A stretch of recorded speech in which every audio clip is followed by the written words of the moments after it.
Benjamin Patton, Charlie Watkins, it's an honor to be sitting before you guys right now.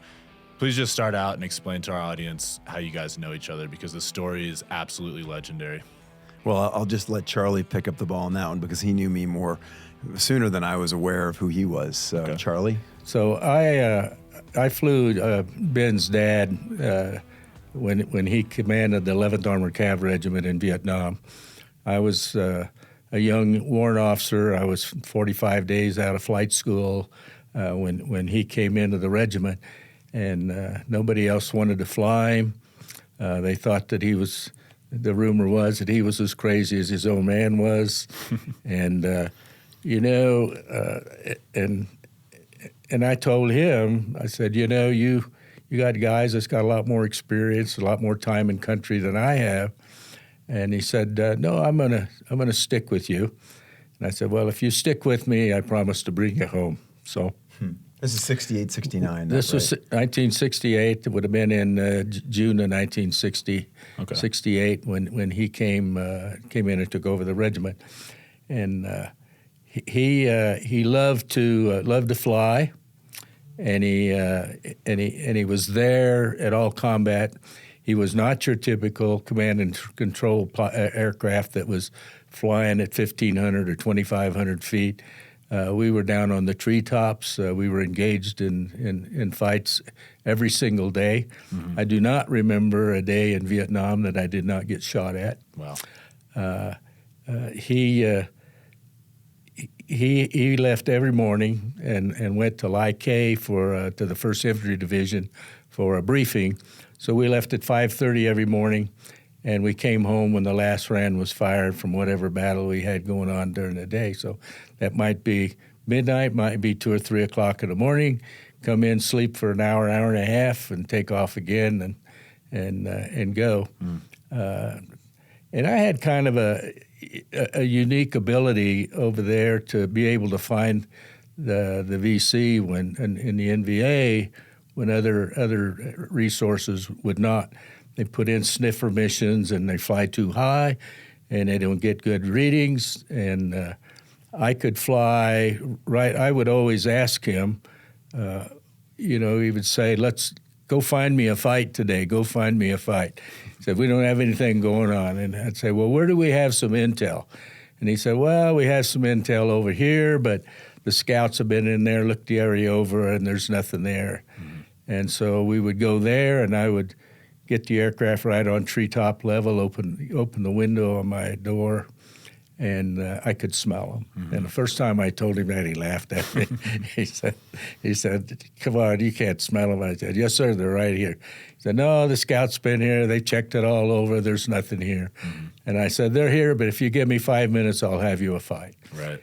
And if you see somebody or you don't see somebody, you just shoot a little burst into the area, and they can't resist to shoot back. Man. And then you got them. Yeah. You used to tell me, can I just say that I wrote a book about my old man about 2012 called Growing Up Patton, of which Charlie and Donna Watkins are the subject of final chapter. Yeah, we got to get a copy in the studio here. Well, absolutely, along with my brother. But in the book, of course, my dad died when I was, let's say, was it like 39 or something like that? I forget what exactly. Yeah, obviously I knew him quite well and spent my whole life with him to that point. But there were a lot of questions I left on the table. Smart-ass kid who thinks he knows everything. So after he passed away, I went and interviewed a number of people either that were related to him, that worked for him, that he worked for, that he worked with, to put together a picture of him. And among the people I interviewed were the various commanders under him at the regimental level. There was the S3, Colonel Dozier, and there was Jim Dozier. O'Mara was the Regimental 2. Right, Finkbeiner was S4. Finkbeiner was the Regimental 4. Yeah. Mm-hmm. So I put together a picture of him. General Dozier, who was a real badass commander, he retired as a major general. He was kidnapped by the Red Brigades in Naples when he was in NATO, working with NATO, and he for a couple of months. I mean, he was something else. And he used to tell me that Dad was not just the guy that, was the Robert Duvall guy in Apocalypse Now. He would go in with a purpose, right? Because you can back me up on this, but he tended not to intervene unless he felt it was necessary to intervene. And General Dozier used to call that his battle sense. Like, he just knew when, and I'd love for you to lend embellishment to this, but he sort of knew when he needed to go in to move the ball forward. And a lot of times those led to, actions that both almost got him killed and got him DSCs. But right, when he would just drop into a hot LZ at a particular moment when the battle was at a critical point. Would you talk about that? We did on many occasions. If we didn't start the fight, then we were always there for the fight. And on a lot of occasions, maybe if we had wounded, he would ask me to go in and take him out, and I said, well, I don't want to be the guy that gets you killed over here, so I will drop you off at a night defensive position. Me and the crew will go in. We'll pull out the wounded. And so we did that on a lot of occasions. But he was just a great leader. People would have followed him anywhere in Vietnam.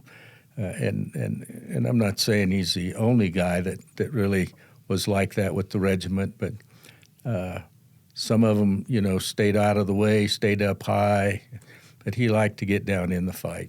So, and this story, this is Colonel Patton at the time, right? He's a full colonel. For me, I retired as a sergeant first class. To hear about a colonel doing this kind of stuff, it's very refreshing to hear, because that's the kind of leader we all want, as the guy on the ground doing the stuff, So, well, I mean, and again, my name is Patton, of course, and he is my dad and my hero, as is Charlie. But I mean, if you look at his commendations on the wall of our home, you'll see 2 DSCs and a Silver Star and a Purple Heart within about 6 weeks. Wow. Right? And he's a colonel commanding a 4,000-man regiment. This is not, not required, right, to be in the front line all the time. But he would do it, and I still believe he didn't do it I've studied my grandfather and his traits and the ones that my dad picked up from him and brought down into his own career. And, he didn't do it sort of for no particular reason. He was a very intentional soldier. So, I mean, he did it when he needed to move the ball forward. And it was done with bravado. I mean, there are interviews I've seen much later, like in the 70s when he was commander of the 2nd Armored Division, which my grandfather had also commanded just before we entered World War II in Georgia. And he was interviewed. He always wanted to wear white insignia. I think in Vietnam he couldn't get it, but he had a a tin silver eagle, for his rank on his helmet. But generally they wore black in the field. And so when he was a 2-star general, he wore white insignia on his fatigues, and when he did an interview that I showed to a lot of vets, and they love it, right? Where she says, "Why do you wear white stars?" And basically the essence of it was to let the enemy know that I have a certain disdain for their accuracy of fire, which is funny because he actually did retain it, but it's the bravado mixed in with the truth, and it's designed to rally the troops and say, "I want to serve with that guy," and it worked. I love that. It did work. I want to ask you guys a question. Tell or share a story that is personal with your father that maybe you guys don't know, but really portrayed his leadership ability, and just a story that kind of shows why, like you said, Charlie, he was easy to follow.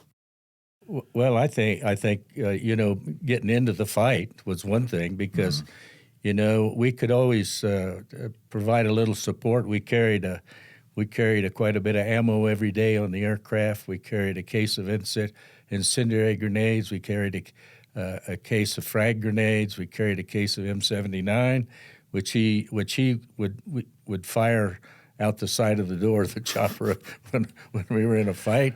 We also had flares, M79 flares that if we were get into a fight at night, he could provide those M79 flares so that the troops on the ground could see the maneuver and see what's out in front of them.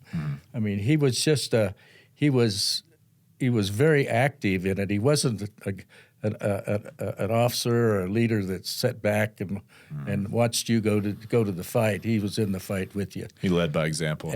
By example, every single day. Every single day. I can give you 2 examples. One that happened before I was born in Korea, when he was a tank company commander in Korea, and the second one related to mess halls, and when we were at Fort Hood. So, and the first one, 1953, my dad was his first action was in Korea, right at the end of the war, when everybody's back to the 38th parallel, and it kind of is going to end in sort of a stalemate at the end of the Korean War.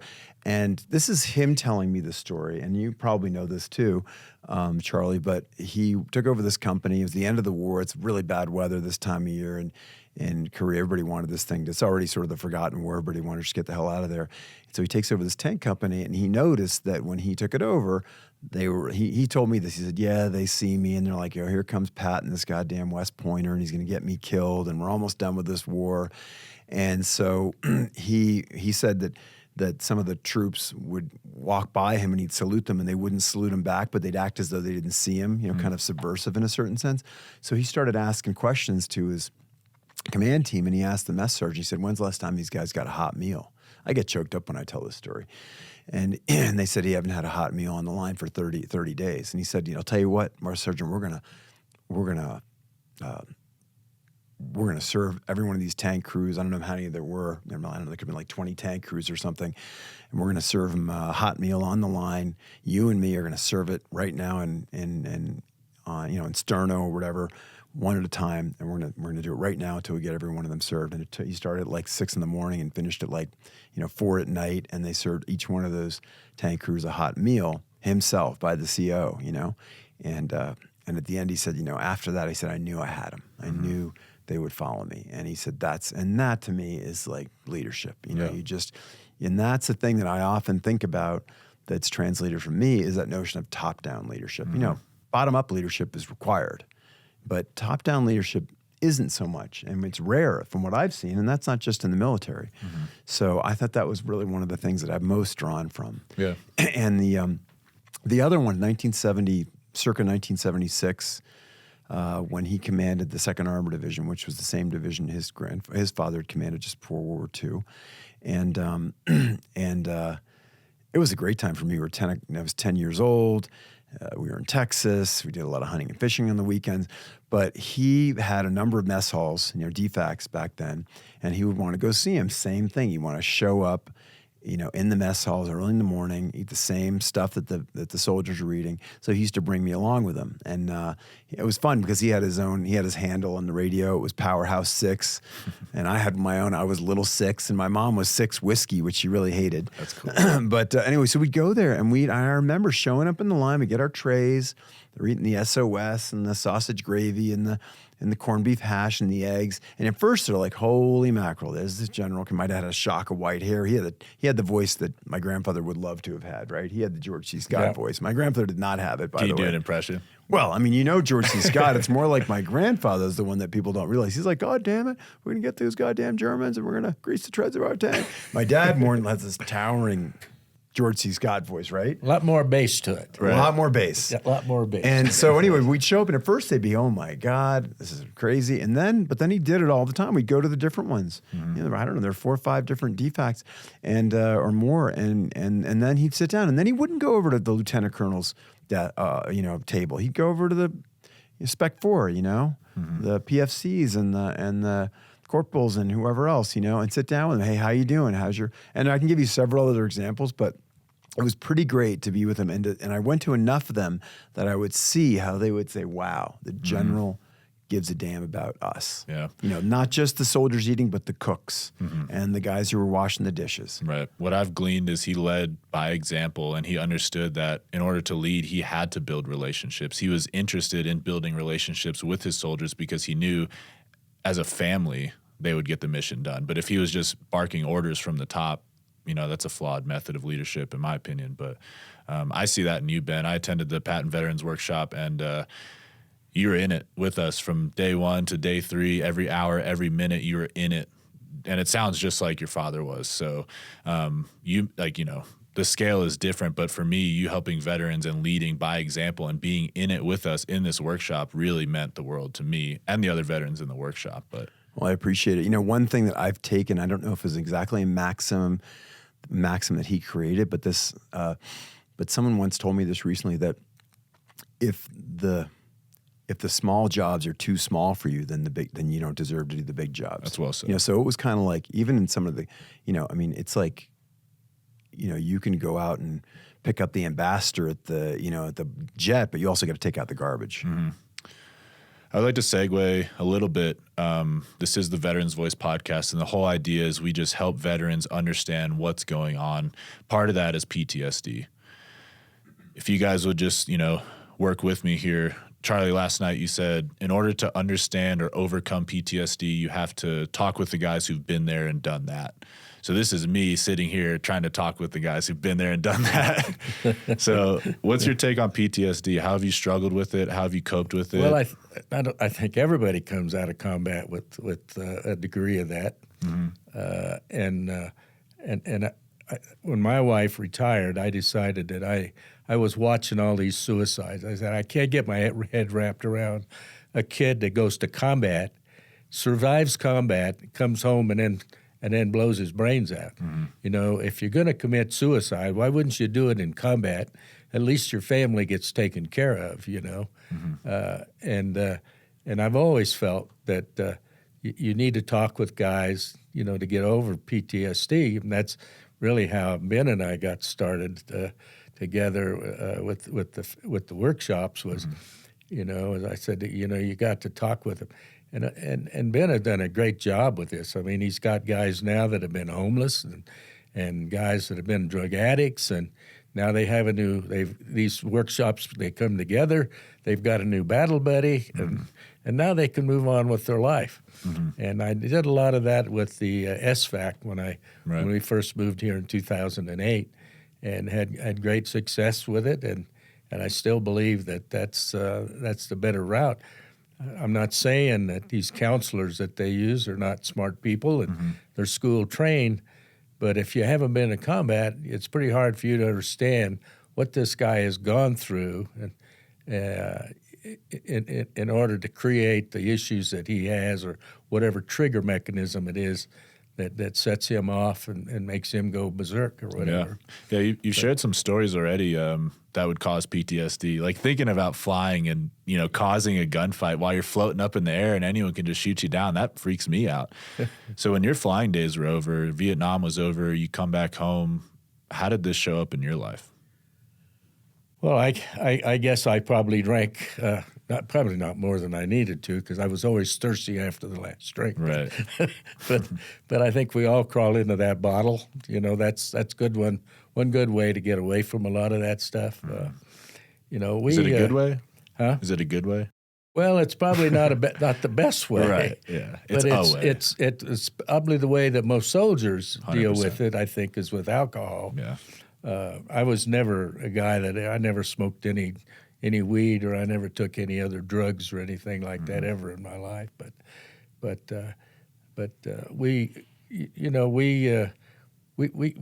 got ourselves into many a pickle, but not anything that we didn't get ourselves back out of. But I went through getting shot. We got shot down 5 times in Vietnam, and 5 times, and we started out with a D model when the general when Colonel Patton came on board, and he wanted to haul this guy with him and that guy, and I said, "Sir, we can't do it.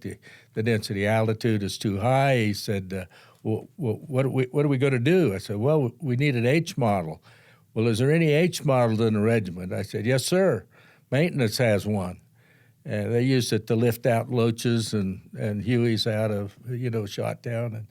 And he said, okay. So the next morning, I had an H model. And a few days later, we had another H model. So I flew 2 birds. Every 25 hours, you flew into an intermediate inspection, and so it's down for a day. Well, he still needed to fly and do his job, and so we got the second Huey.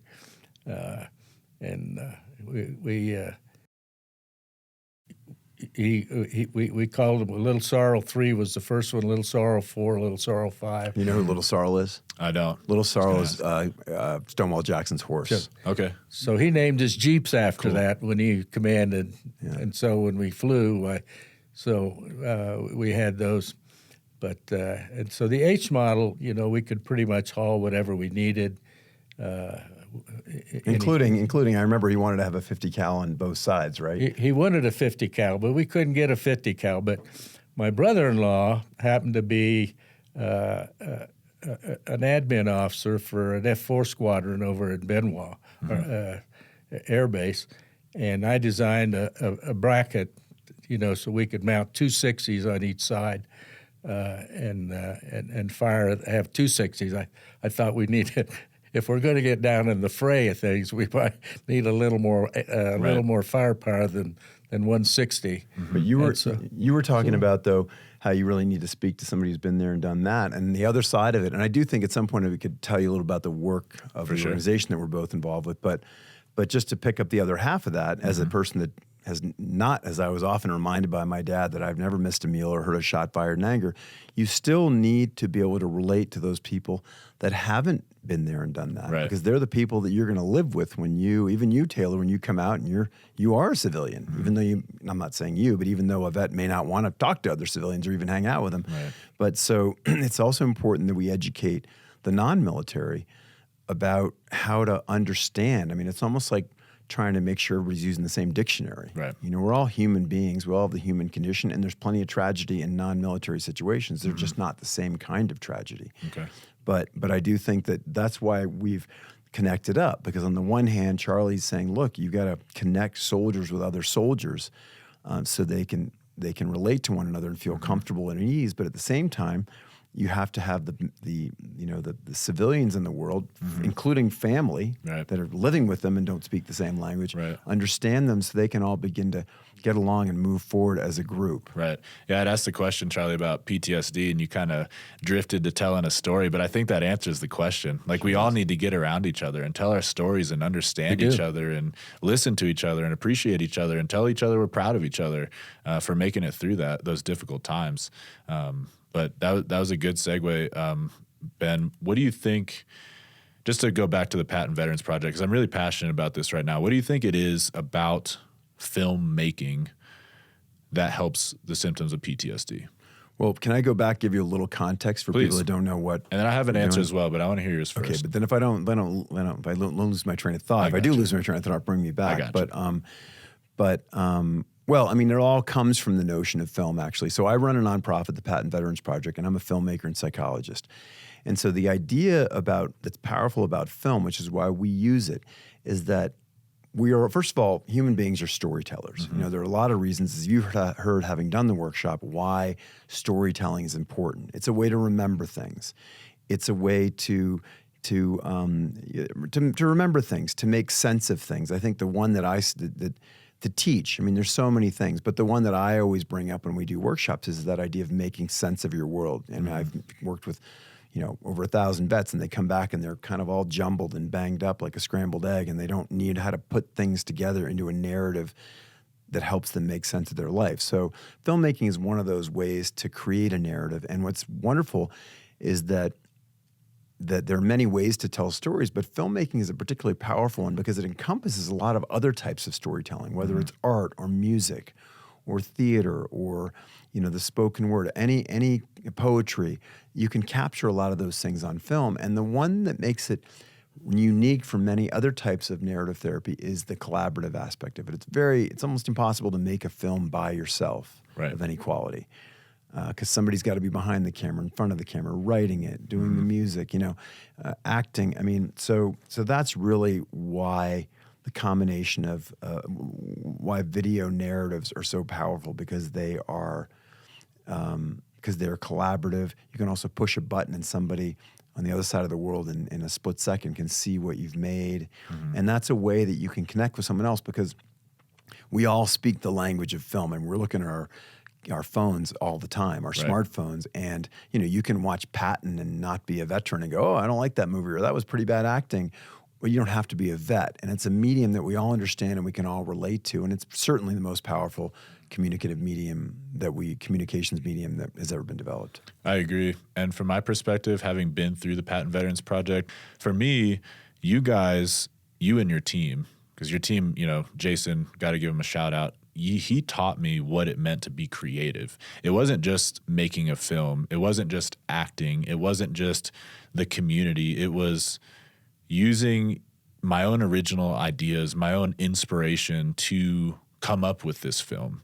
And I did a little bit of research because I'm a nerd. PTSD digs its roots deep in an area of the brain called the hippocampus. That's exactly what's used in imagination, idea creating, conversation. Like, it's our creative aspect of the brain. So my argument, I'm not a neurobiologist or anything, but my argument is if I'm more creative, will it slowly start to erase those symptoms because I'm using the same area of the brain, not for something bad with negative thoughts, but for something good? What do you think? Well, I think, I don't know if you can erase them. I do think there's a lot of different little maxims you can use. Like, for one thing, the more you know about something, the less you have to fear of it, I find. Mm-hmm. You know, that spooky thing that you can't make sense of in the fog, it's very scary. But when you see it for what it is, it's a little less scary. And so, you know, that's the first thing I would say about that. What are your thoughts, Charlie, on that? Yeah, I think so. And the other side of that coin is it lets you tell your story. It you know, it lets your family know what your issues are or how you feel or can understand, you know, what you went through maybe, Right. and help mend those family things, relationships back together, which I saw with a lot of these kids I worked with in the SVAC. Right. You know, is once you could get them to open up and communicate with you, Right. then they could turn around then and communicate better with their families That's right. too. For That's sure. right. And one thing that's interesting about it is that on the one hand, you can feel very exposed. My God, you're going to take my story. And you might have even thought coming in, oh my God, I got to tell my story. Yep. And on the one hand, that's not the way it works in a collaborative situation. Because if, let's say, the four of us or the three of us are making a film about grief, and you lost someone in Iraq, and you know your mom passed away when you were deployed, and you know I had some similar experience or whatever. If we just made a film about one of our stories, it wouldn't be relevant to the other two of us. And but if we create kind of a fictionalized composite, you know, we make up a narrative that pulls a piece of Charlie's story and Taylor's story and Ben's story into the same thread, it may not be true, but it's authentic. It's true in a deeper sense. Right. And it's probably relevant to a whole lot more people since we don't know each other. And the other thing that's really great about film is that once you understand how the medium works and how our workshops works, is it's very safe because you, Taylor, Charlie, Ben, we get to choose exactly what we put of ourselves in the film. And maybe you don't want to be in front of the camera. Maybe you want to be the guy who writes the story but doesn't have your name in the credits. So we are, as instructors, you know, as an instructor, I'm sort of the banks of the river. You know, I know how to make a film, and I know what makes a film powerful or not powerful based on, you know, just watching a lot of films and studying film.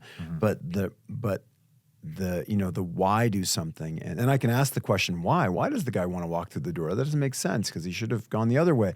And I'll press you on plot points, but in terms of the what story is and what matters to you, that's what you guys do. So we're essentially the creative banks of the river, nudging you into your own creative process. And when you come out on the other side, you typically have made something that's authentic, that answers those why questions. Right. And for yourself, and if it works, the result is relevant to all of us who made the film, including the instructors. For sure. Yeah. And just what I'm hearing is you're enabling everyone to be creative, whether you're shooting the film, editing, acting, it's all being creative, and you're inspiring people to become a creative person, which I think is a thing. You can be creative in all that you do. And, you know, Ben, I was prescribed pharmaceuticals. I was on all kinds of stuff when I got out of the military. Understanding what it meant or what it means to be a creative person, which I learned from Jason and your team, has changed my life 100%. I just want to tell you on camera for the first time. It changed my life, and I'm really trying to run with it. So I brainstorm at night, how can I be creative in everything that I do? And, you know, I go as far as, you know, if you compliment somebody, let's say you compliment the barista at Starbucks and they smile and she's appreciative of it. I just created happiness in somebody. I just created an emotion in somebody else. If I complimented your shirt and asked you about West Point, you felt appreciated. I inspired you. I created, you know, this emotion in you. And I just think that can spread so far. You know, if you know, let's just say you reach out to somebody and you ask a question and you become friends, and now you're learning this new skill through somebody. Because me and Jason are still in contact. I created a mentor for myself. Right. I'm creating in all that I do. And I really think you can apply this from the time you wake up to the time you go to bed, and that becoming a creative person will heal PTSD. Well, first of all, thank you for that compliment. Absolutely. And we'll try not to tell Jason that too quickly because he might get the big head and then his price goes up. You know? I've told him already. but I would just say creative is a part of it, but it's as much about there are other words you can apply to that, authenticity, because it's not like drawing a beautiful picture that doesn't relate to anything. It's drawing a beautiful picture that relates to what matters to you. Right. And then the other part of it that you picked up on, and actually I'll give a shout out to the Daigles who published the Veterans Life magazine that's sitting right in front of us. And they invited me, they probably must have really gone to the bottom of the barrel, but they invited me to contribute kind of an op-ed length column every couple of months. Cool. And the last one I wrote about what Veterans Day means to me, I quoted something my wife told me, Blair, which is be interested, not interesting. So it really has to do with an authenticity around curiosity. And I do say in there, ask a veteran a question on Veterans Day, and don't ask him like, how many people did you kill, or did you ever kill anybody? But more be curious about who they are and why they are in a way that, and then listen. So I totally think it's an opening to being creative, but it's absolutely, integrally connected to your sense of yourself and your authenticity. Yeah. Authenticity is key because I think, when you think of creativity, you think of drawing or painting, and you might draw something and laugh at it like no one's going to like this. But, now you're not authentic. Why are you drawing if it's for the like of other people? It's for you as a creator to be authentic to yourself and to help you heal. So That's right. Authenticity is really well and said. If it's authentic, you also are an authority on your own authenticity and your own story. So you can, that's like when you get up tonight. I mean, you're pretty comfortable in front of a camera or a microphone or whatever, but a lot of people aren't. There's a guy I know, his name's Jeff.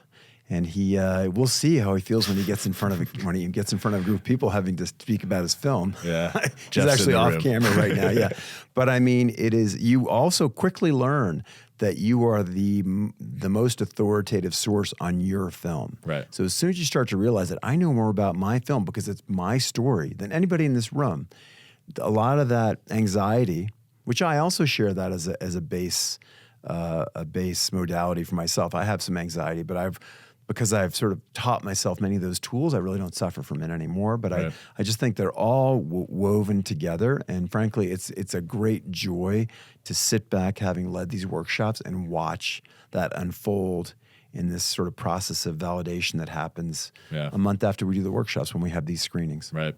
Charlie, do you do any creative hobbies these days, or have you had any creative hobbies throughout your life? Oh, I do. I tie flies. Oh, cool. And that's really, as far as creativity that I do. I'm not an artist by any means. Tying flies is an art. Yeah, when am I going to get one of those flies? Well, I've already lived 59 years. I fly fish. I got 150 tied. Just come over and you can have. But I want the one that catches fish. I don't want the one that looks good on the wall. If they don't catch fish, I don't tie them. That's a deal. Oh man, a wise man. And by the way, a little example is General Hodney is renting. I don't know if you know who General Hodney is, but he used to be the division commander. Okay. And his family's living in our guest house. And so he was over here a while back, and they were headed to Montana.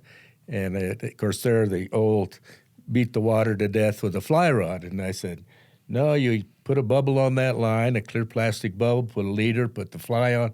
I said, you can throw it out there 5 times further than you can throw a fly rod. And so he did it, and he said, very first cast, he said, I caught a fish. Wow. Every single cast, I caught another fish. Wow. And his daughter is fishing off the other end of the boat with a fly rod and said, you're cheating, Dad. And I said, it all depends on whether you're catching fish or you're fishing. Right. I Good prefer point. catching. I prefer an catching, interesting too. aside is that my first workshop, thanks to Charlie's introduction, first or second workshop, there was a guy named Corey Thomas who was 4th ID, combat vet, tough guy. You may not remember, it was a long time ago, but he later got involved with Healing Waters. And he made me a fly rod with the Black Horse insignia, and it says Alans, which is the Black Horse. That's the official motto is let's go in French. Of course, the George Patton imprimatur, the motto was let's find the bastards and pile on. Was that what it was? That's what that was his logo that he started when he took over the regiment. Find the bastards and pile on. Yeah, but he made me a beautiful fly rod, and I fish with it a lot, and it's just great. So, wow. Let's. We talked about PTSD, a very relevant topic in the veteran community. How about identity? I still battle an identity crisis. I joined the military when I was 18. I got medically retired when I was 31. I'm now 32. I don't know how long you served Charlie, but you've had more time out than you did in, I presume.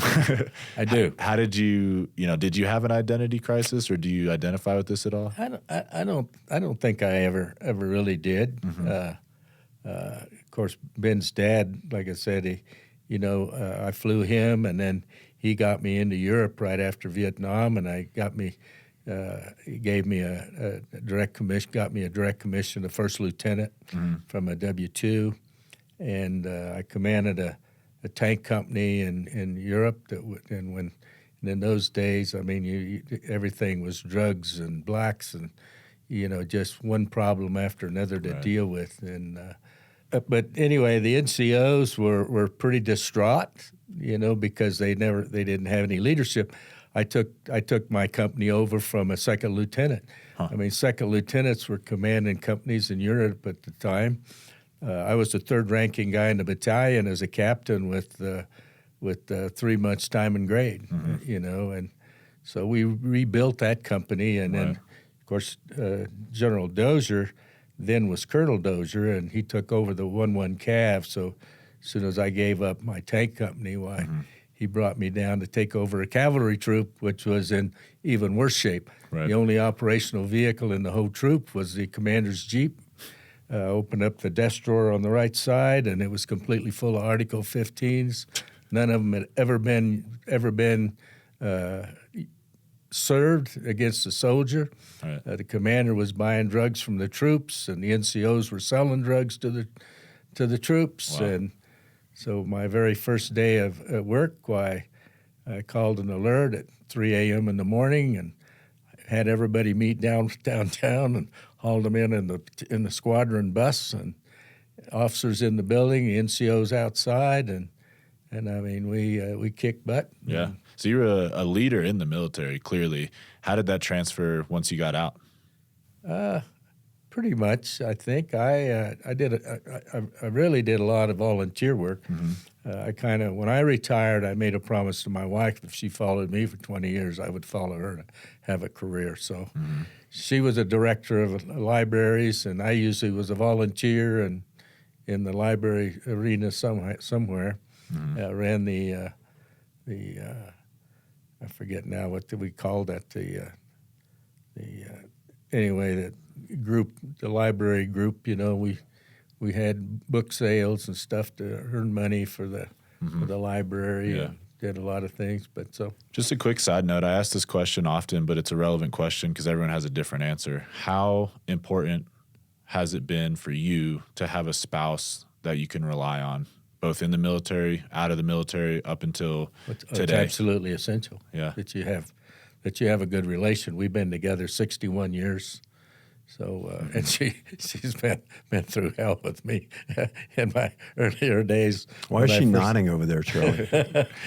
she probably is nodding because like I said, most of us ended up crawling in a bottle, and that's not the best place to be, but it's what it was. And I ended up spending 4 years flying for the Navy off of LHA-1 as a helo coordinator. Right.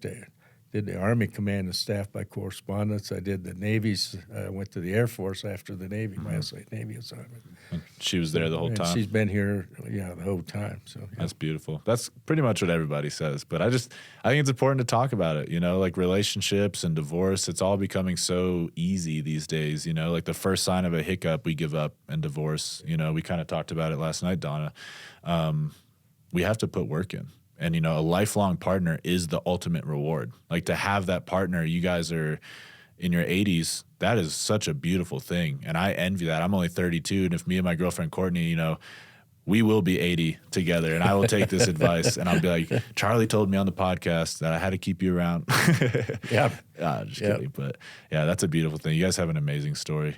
Ben, what do you got on identity? I know we kind of segued there. No, I'm interested in that one. Again, I'm a civilian, right? Of course, I'm in the basking in the glow of the Patton aura and all that reflected glory, if you will. But I certainly have learned a lot about the kind of identity issues that that Charlie's talking about through my study of adolescence, and because I was developmental psychology focused initially, and now with many, like almost 2,000 veterans. But for me, identity really revolved around the Patton family for a long time. And when I grew up, I loved my old man. I mean, a lot of us did. He was just a guy you wanted to be around, and felt safe for one thing, but he was fun. He was cool. He sucked all the oxygen out of the room, but he was just a guy you wanted to do. And my dad loved to do stuff with us. I mean, I had my first shotgun at 8, we're hunting and fishing every weekend, and we're not hunting and fishing with the generals necessarily. We're going with whoever liked to hunt and fish. That was basically my dad's rule number one.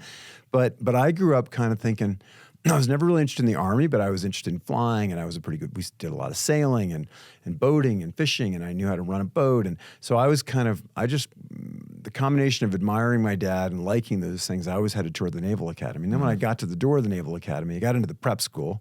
None of us in my family were that great at academics on my father's side of the family. The great General Patton went to VMI for a year, then he went to the 4-year program at West Point, had to start over as a plebe, flunked math, did another year. My dad got there in a 3-year program during the war. He flunked math. I think one of them flunked French too.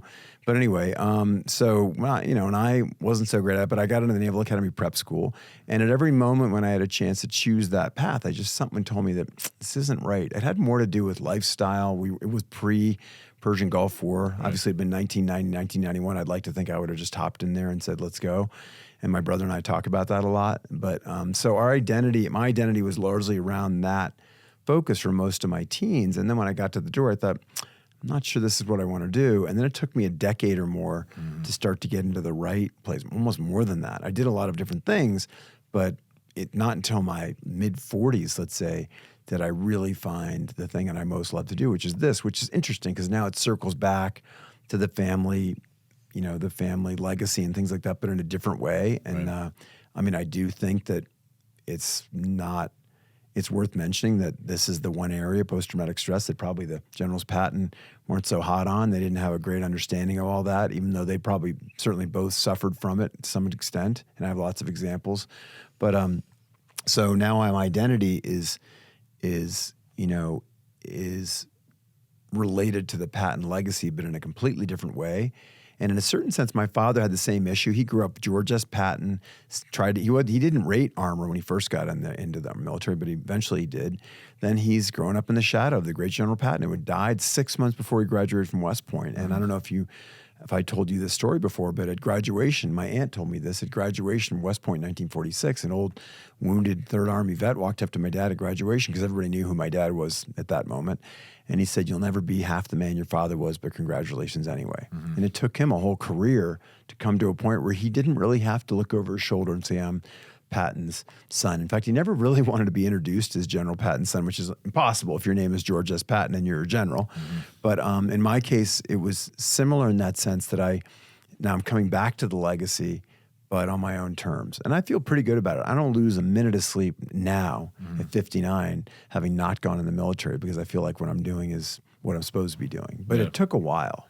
Right. And it wasn't anybody's fault. And I will say this also, that I think people that really know my dad, and I probably knew my dad best after he passed away and after I wrote this book, is that I sort of misunderstood his counsel. He thought I'd be good at the military. I took up flying. I had some potential there. I was a very good sailor, and I knew a lot about military history and nautical things. So he just thought, gosh, you'd be good at this. You go to the Naval Academy, you're going to come out with a job, you got a sense of purpose. All those things were true. I would have benefited from 4 years, at the academy and maybe 5 or 6 in the military. But deep down, I realized after writing my book about him, Growing Up Patton, that, notice I made that little plug there, that he really didn't care whether I went in the military. He just wanted to find me to follow my bliss. And he wanted you to be authentic. Yeah, and I think I didn't understand that. And I think most people, even my siblings, may still not understand it. But I think now I look at him when I have conversations with him at night, which I sometimes do, I think he'd say, I'd like to think he says, I get it now. Because I used to say to him when I was talking to him before I figured this out, or even when he was alive, I'd say, "Dad, I get it. I'm going to figure this out, and I'm going to honor our family, but in a different way." And I had no idea what way that is. Now I look, and I really do not wake up in the middle of the night going, "God, I should have been the next glorious generation of Patton." Right. got my ass shot off somewhere, which probably would have happened immediately in my case. There's a reason for everything. That's really special, though. Like, it really does take life experience to figure out who you are. Like, we're, young and dumb and joined the Army at 18, 25. We think we all got it figured out. I did. I'm sure you guys did, too. And then you turn, 30. You're saying in your 40s it took you to really figure out what your identity was or what you felt was your authentic self. Right. And then you got to start running with it. You got to start pushing the gas on the things that make you feel authentic. Well, the two other things he said was one, whatever you do, leave the world better than you found it. That's the first thing. And the second thing was a quote I gave last night. We had this Veterans Film Festival at Colorado State University yesterday, which was awesome. Awesome. And he used to, in his speeches, he was a wonderful speaker, actually, wonderful speaker. And he would quote from different things, and he usually mangle the quotes and make them sound better. But one he had was from the Old Testament or the Hebrew Bible, book of Ecclesiastes, and he said, "Whatsoever your hand findeth itself to do, do it with all thy might." And I think now, once you're doing that, you get it. And I'm trying to teach that to my kid, and I teach that at the workshops. Do you mind just kind of saying that nice and slow through again? Sure. I mean, the quote that of all that have stuck with me from my father, that I would call a pearl of wisdom, was from the book of Ecclesiastes in the Old Testament or the Hebrew Bible, which goes like this: "Whatsoever your hand findeth itself to do, do it with all thy might." And I always say that at the workshops. I did it at your workshop. And, I've translated that pearl of wisdom from him about finding your bliss and following your bliss and just doing it with abandon, like going in there and getting this shit done, you know what I mean? And moving the ball forward, which is what he did his whole life, just move the ball forward.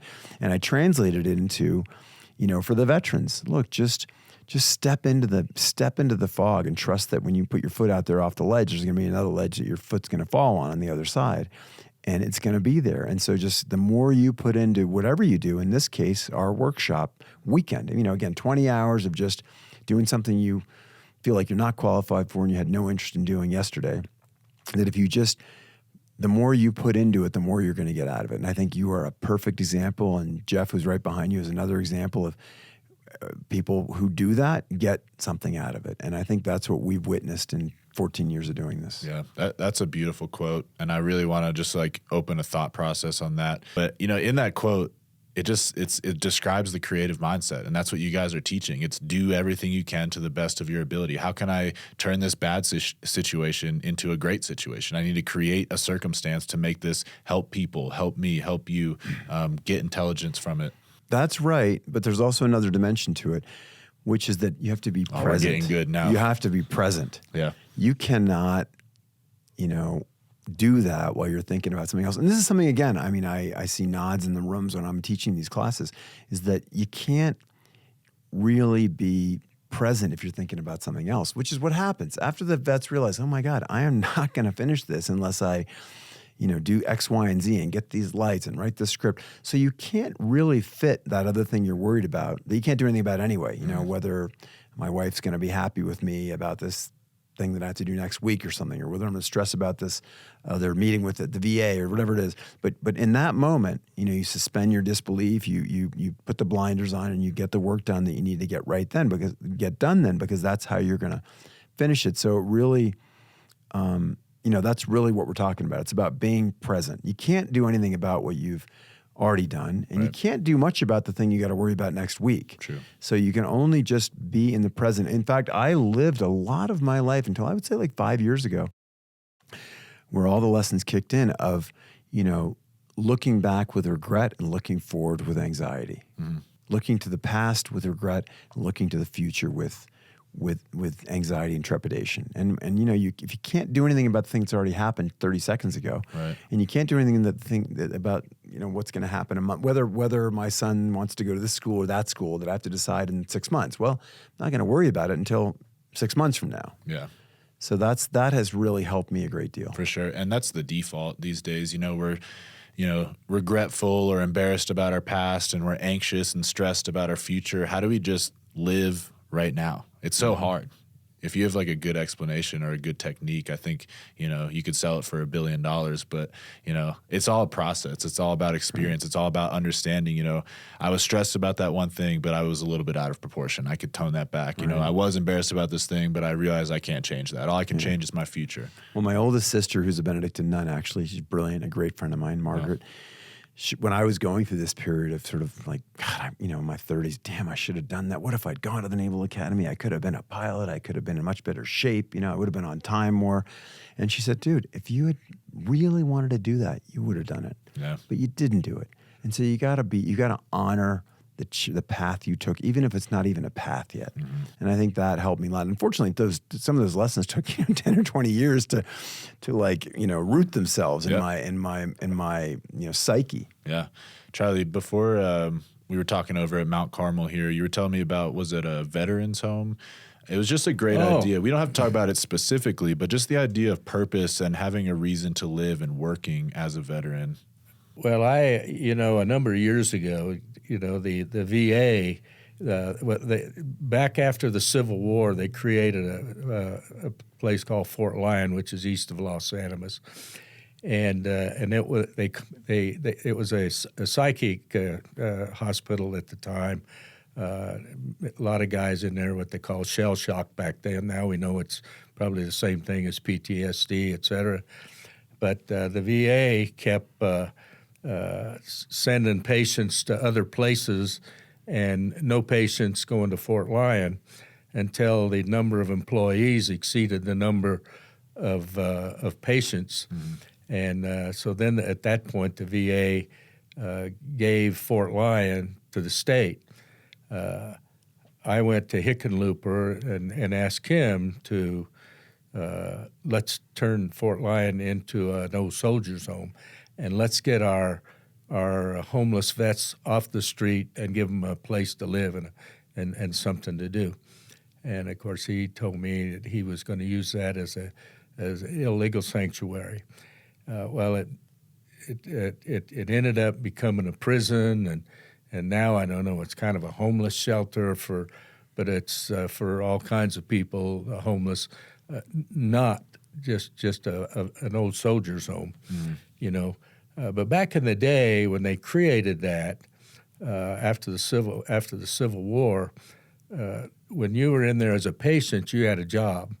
So they had gardens. They raised their own vegetables. They raised a lot of their food. They had cattle. They milked it. They turned their own butter. They had pigs, and they slaughtered, and they had their meat, and they had chickens, and had their own eggs. And everybody that was a patient in there had a job. And then, of course, some of them even worked in the engineering building, which, was the heat and air conditioning and all that stuff. They brought in a lot of doctors, so they had nice sets of quarters down there until they closed it.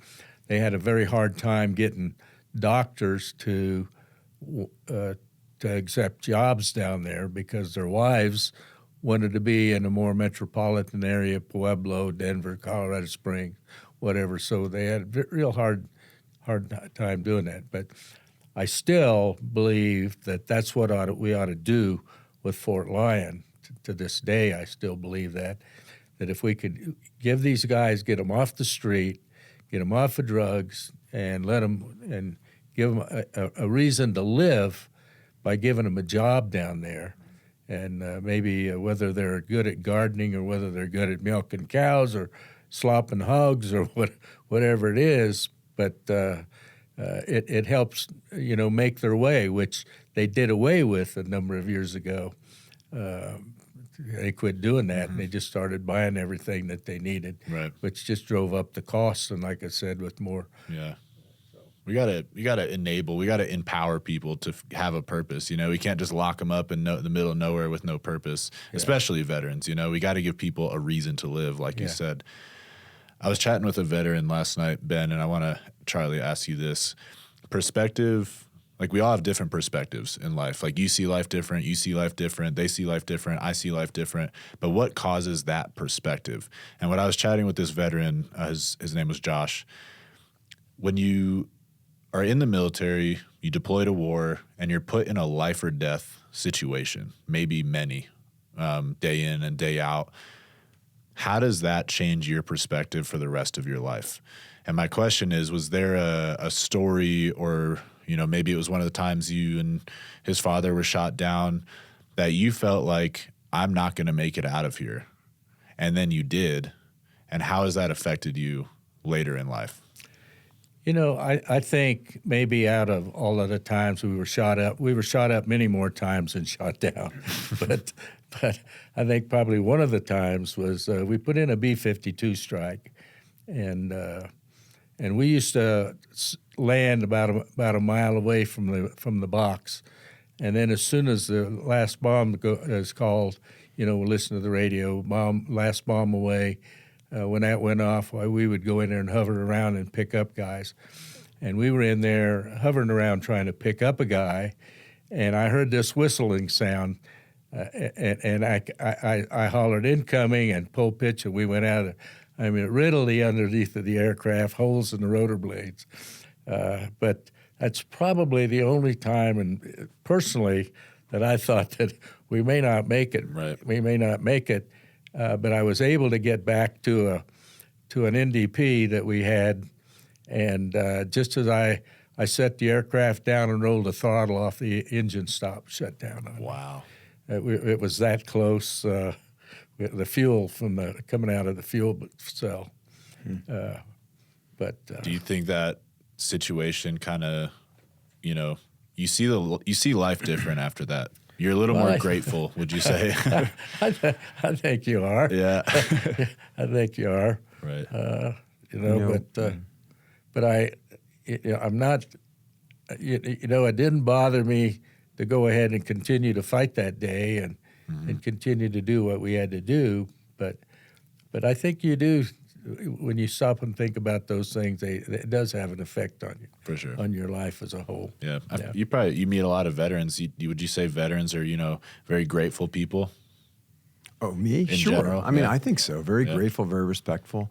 But I'd like to pick up on that comment, in that I think part of this answer sort of thought just occurred to me, but my father was very much like, we're going to get out of this situation. And when I've been in some bad storms in the middle of the Bermuda Triangle with my dad on a boat or something, so I haven't been shot at, like I said, but he always had this feeling, you're my dad, that you're going to find a way out. And I think I got it from him, because this translated to me that when I'm dealing with almost anything, whether it's finding something that my son lost or just getting through a situation where you're running out of time, that I always feel like there's always a solution. There's just always a solution.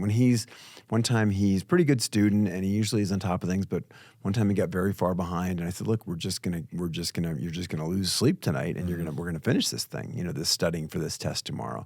And he did okay on it, you know. And so I always, in fact, this is another sort of an aside of an aside, but I sometimes get criticized by different people, but including my wife, who says, you know, you're not empathetic enough. Sometimes I just want a hug and not you to come up with a solution. And I said, well, my version of empathy is to make the reason for the need for the empathy to go away. So, like, you know, if you're not sure what to do about X, Y, and Z, I'm like, well, let me see if I can just get rid of that problem, and then I won't have to worry about being empathetic. But that's not really a good answer. But so on the one hand, though, sorry, Blair, for that. But on the one hand, I do tend to feel like, you know, it's like when everything is always somewhere. You left your wallet, you did this, it's somewhere. And there's always a solution to something. And yet, sometimes there isn't. And my grandmother, at least I attribute this quote to my grandmother, Mrs. Patton, Mrs. General Patton, Beatrice, is that she said that sometimes there just is no solution, but we seek it lovingly anyway. And so that's my fallback. It's like, you know what? I don't know if I'm going to be able to help this guy, but I'm going to seek it anyway. And it does translate. I'm running on here, but it does translate into how I feel when I go into these workshops. I have a lot of instructors. Many of my instructors are vets, tend to be Israeli veterans, but and there are occasional times, maybe twice, where when it's a non-veteran has come up to me and said, you know, I just can't do that many workshops all in a row. It's just too much to deal with. For me, it's the opposite. And I don't know how Charlie feels about this, but when I see a guy that's fallen off the cliff, the guy that, including someone like Andy Werner last night, that to me at the very beginning in a workshop you weren't in, looked like he was a guy that was going to leave after the first night and go back to wherever, you know, to his quiet place. And I just think that's the guy I'm going to focus on, and that guy. And those are the ones that make me sad when that guy doesn't show up the next day. Right. So I get excited about the possibility of going after the one that we might lose. And Right. so it does not have the least bit debilitating effect on me having to deal with those folks. What debilitates me is when I lose those folks, because if I'm their last hope for getting out of their house, then there's going to be a problem if we don't get them. And but anyway, that's my feeling about sort of relates to hope and getting things done and solutions. I just feel like there's always a way. Yeah, there's always a way. I have a quote here about being grateful. It reads, "You once wanted the life you have, and if you don't like the life you have currently, you probably won't like the life you dream of now, but don't have either." So if you don't learn to be grateful today, and you weren't grateful in the past and you're unhappy now, it's just going to repeat, So we have to be grateful for what we have right now, so then we are actually grateful in the future when we have the life we want, we dream of, That's a very good quote. I haven't heard that. I'd like to know the source of that. But this is a possible tangent. But another little pearl I had is that is about learning history. In my family, no one else in my family is particularly interested in history, but my younger son at 5, maybe. I think I got hope for him. But I was just ground into me. But as I was writing the book about my dad, one of his closest friends was the son of Erwin Rommel, who'd been my grandfather's famous storied rival. And Manfred Rommel, who was the Oberbürgermeister of Stuttgart for 22 years, also overcame an identity crisis of being the son of this famous guy who gave up his life for his family. He, even told me the first time I won mayor of Germany, a mayor of Stuttgart, it was for my dad. The second time it was because of me. But he had said that his father, the Erwin Rommel, Marshal Rommel, had said, for those of us that if you don't learn your history, particularly the challenging parts of your history, you are destined to repeat it.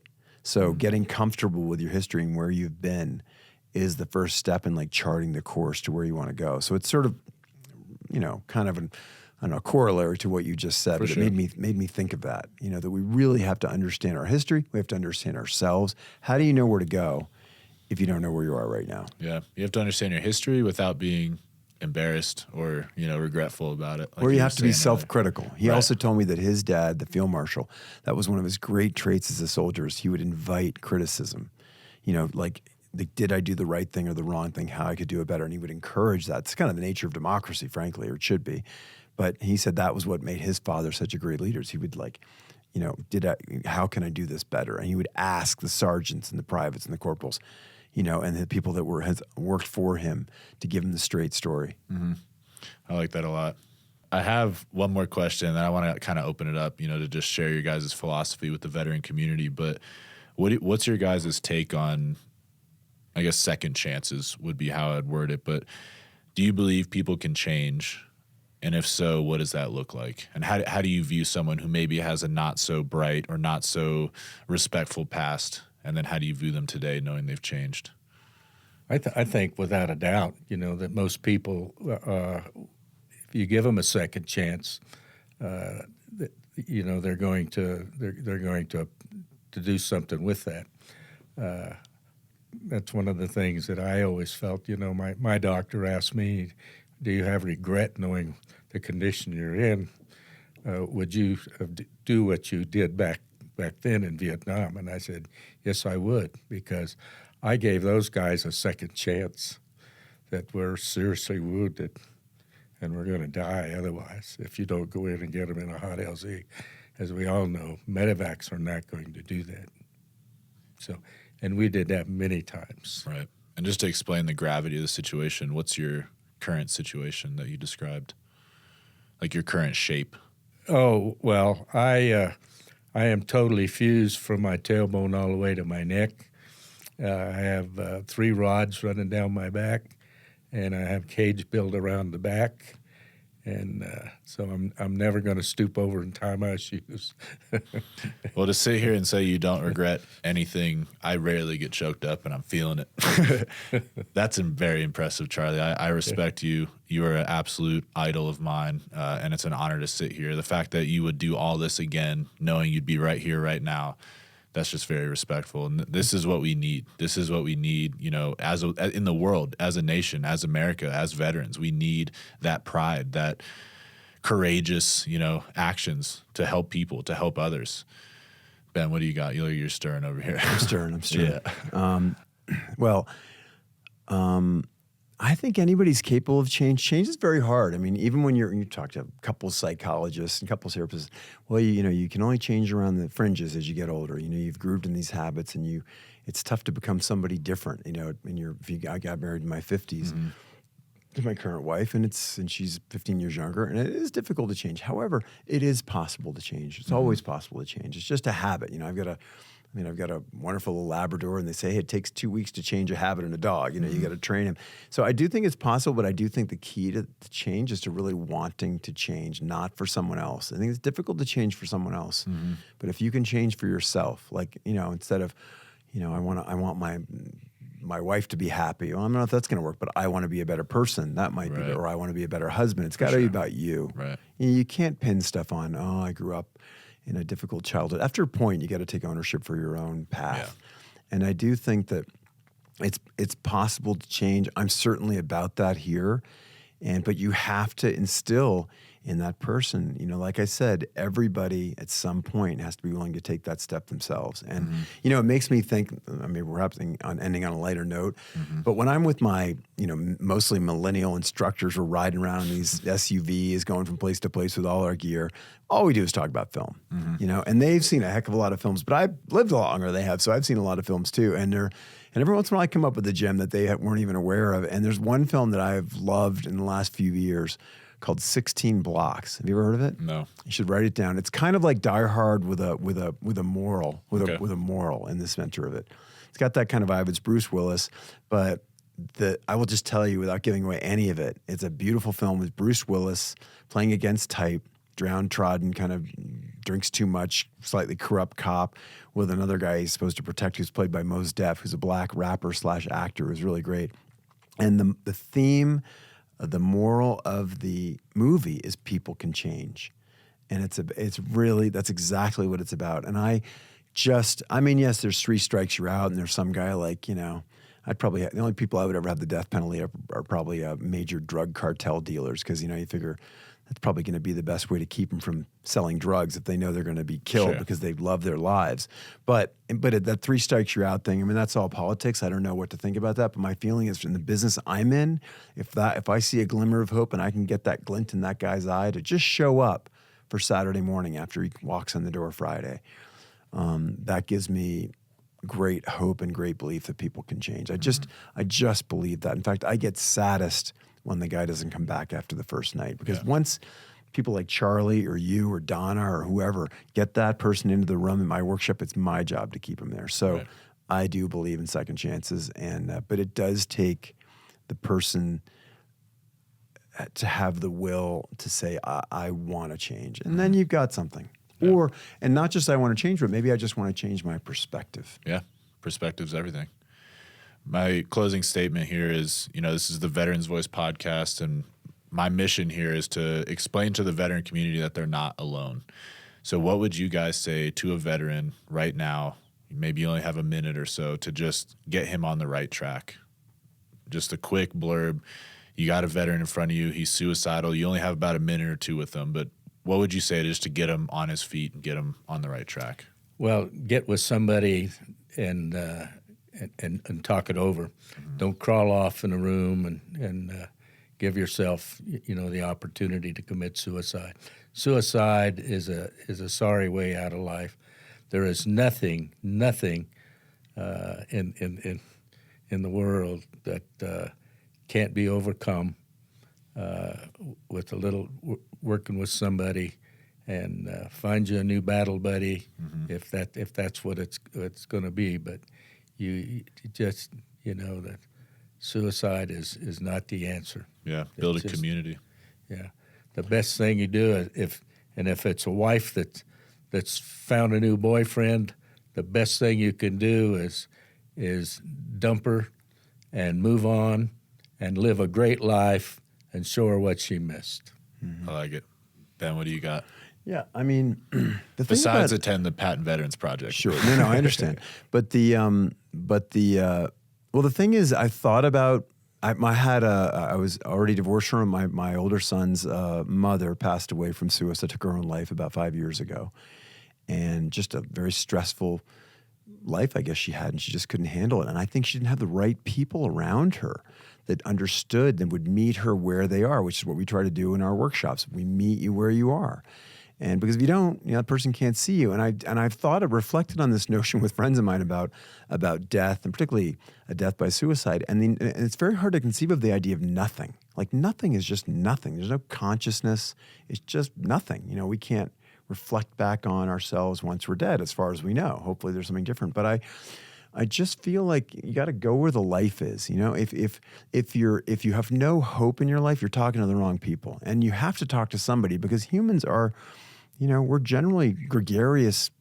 We can't even mate unless we're with other people. So I mean, the only way we can, continue our existence is to be around someone else. And so the idea of being alone just doesn't make sense. And if you feel alone, which is a thing, I live in New York City, there's 12 million people there, and you can feel very alone in a place like that, but in a certain sense, the idea even of being alone together, getting a bunch of you guys in the room, sometimes you're alone together, but that's a start in the right direction. But being alone, that just ends up with a vacuum. And so I would just say that, get around people, and if they're the wrong people, like you said, if it's the wife that already is, found some other guy, well, there are a lot of other people in the world, and you just got to go where the life is. And that life cannot just be you all by yourself. Mm-hmm. You guys both said build community.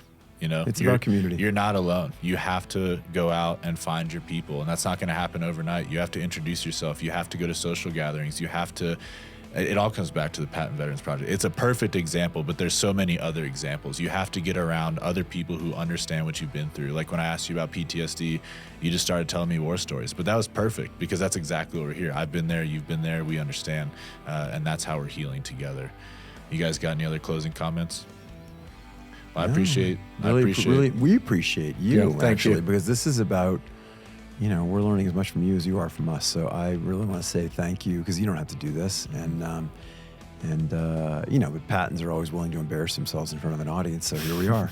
And I guess that goes for Watkins too. Yeah. So thank you very much, Taylor. Yeah. Thank you. Yeah, it was an honor having you guys on the Veterans Voice podcast.